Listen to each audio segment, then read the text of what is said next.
رخ کرتے ہیں ماناوالا کا، جہاں پر الحسن میرج ہال میں ایڈوکیٹ فیاض مان اور خالد جوید چدر کی طرف سے وکلاء کے اعزاز میں عشائیہ دیا گیا۔ مزید جانتے ہیں سید علی عباس کی اس رپورٹ میں۔ جی بالکل، ماناوالا الحسن میرج ہال میں ایڈوکیٹ چودھری فیاض مان اور چودھری خالد جوید چدر کی طرف سے وکلاء کے اعزاز میں عشائیہ دیا گیا، جس میں ماناوالا ننکانہ صاحب، شیخو پورہ اور لاہور بار کے امیدوار ایڈوکیٹ عباس علی چدر صاحب نے وکلاء کے ہمراہ شرکت کی۔ ماناوالا سے ایڈوکیٹ ابو عبیدہ چودھری، ایڈوکیٹ رانا عارف، ایڈوکیٹ چودھری طاہر شہزاد اور دیگر وکلاء نے شرکت کی۔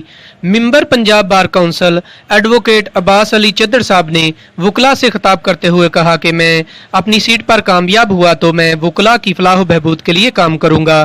میں نے اپنا منشور بنایا ہے، اس کے مطابق کام کروں گا۔ جی